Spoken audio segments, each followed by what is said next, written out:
অন্ত পৰিব নেকি যোগীৰ যুগৰ ঘনে ঘনে সংকটত যোগী এক ভৰসা মিল্কীপুৰে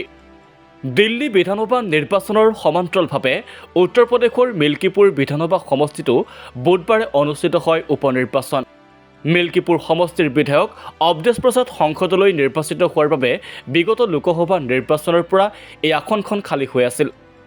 দিল্লী বিধানসভাৰ ৭০খন আসনৰ নিৰ্বাচন বিজেপিৰ বাবে যিমান গুৰুত্বপূৰ্ণ তাতোকৈ উত্তৰ প্ৰদেশৰ মিল্কীপুৰৰ উপনিৰ্বাচনৰ গুৰুত্ব কোনো গুণেই কম নহয় দলটোৰ বাবে উত্তৰ প্ৰদেশৰ মুখ্যমন্ত্ৰী যোগী আদিত্যনাথৰ সন্মুখত মিল্কীপুৰৰ উপনিৰ্বাচন এক বৃহৎ প্ৰত্যাহ্বান হিচাপে দেখা দিছে কিয়নো বিগত কেইটামান মাহ উত্তৰ প্ৰদেশৰ ৰাজনীতিত কেইবাটাও বিষয়ে গুৰুত্ব লাভ কৰি আহিছে চম্বলৰ সাম্প্ৰদায়িক সংঘৰ্ষৰ ঘটনাৰ লগতে শেহতীয়াকৈ কুম্ভ মেলাৰ পদপিষ্টৰ ঘটনায়ো যথেষ্ট হোলঠেকত পেলাইছে যোগীৰ চৰকাৰক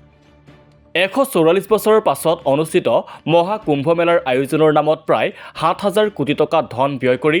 ১০০ কোটি লোকৰ থকা খোৱাৰ সুবন্দোবস্ত কৰা বুলি উল্লেখ কৰিছিল স্বয়ং মুখ্যমন্ত্ৰী যোগী আদিত্যনাথে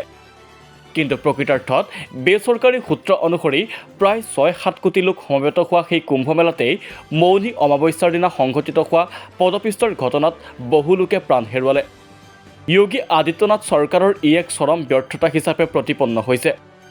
বিৰোধী দলৰ লগতে কেইবাগৰাকীও প্ৰসিদ্ধ ধৰ্মগুৰুৱে এই অনাকাংক্ষিত ঘটনাটোক কঠোৰ ভাষাৰে সমালোচনা কৰিছে মহাকুম্ভৰ এই অঘটনে আগৰে পৰাই যোগী চৰকাৰক সমালোচনা কৰা উত্তৰ প্ৰদেশৰ বিজেপিৰ বিধায়ককেইজনক যেন চৰকাৰখনক সমালোচনা কৰাৰ বাবে অধিক তথ্যহে প্ৰদান কৰিলে কুম্ভ মেলা অনুষ্ঠিত হোৱাৰ আগতেই কেবিনেট মন্ত্ৰী আশীষ পেটেলে যোগী চৰকাৰৰ কাম কাজক ক্ষুৰধাৰ সমালোচনা কৰিছিল প্ৰতিদিনে ৰাজ্যখনত ৫০,০০০ গাই গৰু বধ কৰা বিষয়টোত চৰকাৰে কোনো ধৰণৰ পদক্ষেপ নোলোৱাৰ বাবে নিজৰ চৰকাৰকে সমালোচনা কৰিছিল তেওঁ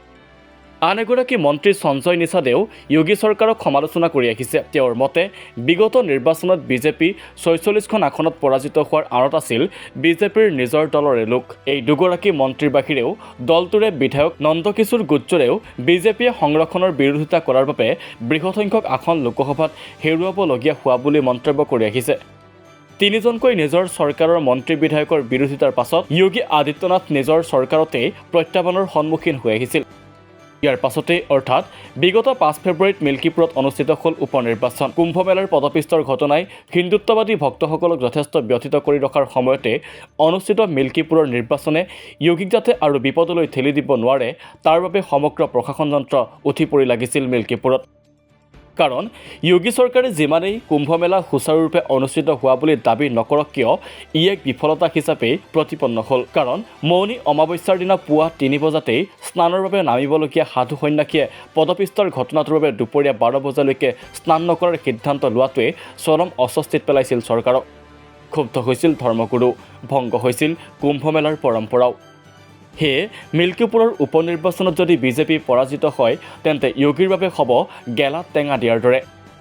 এই সময়ত মিল্কীপুৰত পৰাজিত হোৱা মানে তেওঁ উত্তৰ প্ৰদেশৰ ৰাজনীতিত নিশ্চিহ্ন হৈ যোৱা নিজৰ কেবিনেটৰ মন্ত্ৰীয়ে বিগত দিনবোৰত বিভিন্ন বিষয়ক লৈ অসন্তুষ্টি ব্যক্ত কৰি থকাৰ লগতে মহাকুম্ভৰ চূড়ান্ত অব্যৱস্থাই যোগীৰ ব্যক্তিগত ৰাজনৈতিক জীৱনলৈ কঢ়িয়াই আনিব ভয়ংকৰ ভাবুকি সেয়ে বিগত ৯টা সমষ্টিৰ উপনিৰ্বাচনত ভয় ভাবুকিৰে ৬খন আসন লাভ কৰিলেও মিল্কীপুৰ জয় তেওঁৰ বাবে ইমান সহজ নহ'ব বুলি নিশ্চিত হৈছিল তেওঁ জানিছিল মিল্কীপুৰ সমাজবাদী দলৰ এক প্ৰকাৰ ঘাটিৰ দৰে তথাপিও সাধাৰণতে যিখন চৰকাৰ ক্ষমতাত থাকে সেই দলে উপনিৰ্বাচনত জয়লাভ কৰাৰ উদাহৰণ বেছিভাৱেই যোগী আশাবাদী তদুপৰি ভোটগ্ৰহণৰ দিনা সম্পূৰ্ণ প্ৰশাসন যন্ত্ৰক ব্যৱহাৰ কৰাৰ অভিযোগ তুলিছে বিৰোধী সমাজবাদী পাৰ্টীয়ে চলে পলে কৌশলে মিল্কীপুৰ দখলৰ বাবে সকলো পন্থাই গ্ৰহণ কৰাৰ অভিযোগ উঠিছে যোগীৰ বিৰুদ্ধে যোগীৰ বাবে মিল্কীপুৰ গুৰুত্বপূৰ্ণ আন এটা কাৰণ অযোধ্যাৰ ৰাম মন্দিৰ অৱস্থিত ফেইজাবাদ সমষ্টিৰ অন্তৰ্গত এই মিল্কীপুৰ সমষ্টি বিগত লোকসভাত ফেইজাবাদ ইতিমধ্যে হেৰুৱাইছে বিজেপিয়ে গতিকে অন্তত এইবাৰ মিল্কীপুৰ সমাজবাদীৰ পৰা উদ্ধাৰ কৰিব পাৰিলেও যোগী আদিত্যনাথে কিছু পৰিমাণে সকাহ পোৱা যেন অনুভৱ কৰিব